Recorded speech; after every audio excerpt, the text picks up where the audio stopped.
way, treat it that same way. So when the machine is on and working, it'll say the negative pressure level right here. And if you need to chart what the settings are, maybe you have Veriflow where the fluid is being instilled and pulled out and you're not sure what the settings are, if you hit this little eye right here on the screen and toggle over to current settings, it'll tell you what the settings are, just so you know. Because sometimes with Veriflow, it's nice to know like how much is instilling, how often, so you'll kind of have a handle on how often you need to replace the fluid. But that's how you can find it. Again, you just hit that eye on the unit and then hit current settings. Yes. So that's the main thing, right, with the big guy. And then when your patient's done with it, you guys all know, you grab your paper, you put the patient sticker on it, send that down to supply chain, and then put it in your soiled utility room. Please do not put it in a biohazard bag, in the red bags.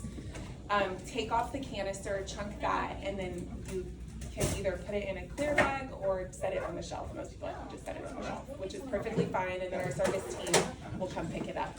If you put it in a red bag, it gets put in the red bin, and then it gets incinerated. So please, please, please do not put it in a red bag. And remind us how much they cost. Say that again. Remind us of how much they cost. About $40,000. Okay. Yeah, so they're pricey, and you guys rent them. The hospital doesn't own any; they're all rented, but it is the hospital's responsibility if one gets lost. And to that note, please do not ever send this out with the patient. There are very, very few instances where that's going to go with the patient. Something weird is going on, or something really, really high risk where the surgeon does not want them disconnected at all. But then I would be involved, and the case manager would be involved, and the facility would be involved. If somebody's like, oh, just send it with them, please don't, because, and if you do, in hindsight, you're like, oop, probably shouldn't have done that. Please just tell somebody immediately. We always joke that it's the first 48.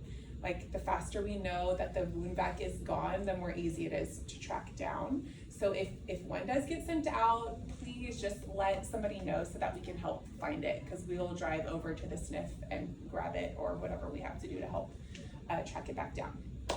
But make sure it's charging pretty much all the time. Keep it plugged in. Make sure that light is on right here, so that you know that it is in fact charging and that the machine is running. When the battery is dying, it makes a different noise, and I think that's why it wasn't recognized. I recorded it the other night just so that I could make sure. It has this screen, it says low battery. Thank you for having my Here. bag. You saved my bag.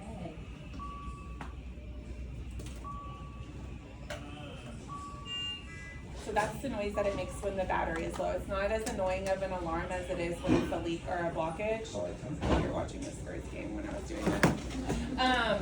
It's not as annoying as the leak alarm or the blockage alarm, but it does do that for 2 hours before the battery dies. So you get a pretty long time of that leaking happening before it turns off. So if you hear it, just check your plug and make sure you're plugged in. Any questions about the Ulta? Cool. Or also, if they come back from the OR and for whatever reason, maybe the charge cord got lost, you can call SPD and they should be able to bring you an extra one, or ask your wound care. Somebody can find you an extra charge cord, even if they have to take it out of a different one, and we can replace it. But just ask for it. Make sure that they have a charge cord when they come back from surgery. I think you guys leave those in the room, but okay. And then I just wanted to talk about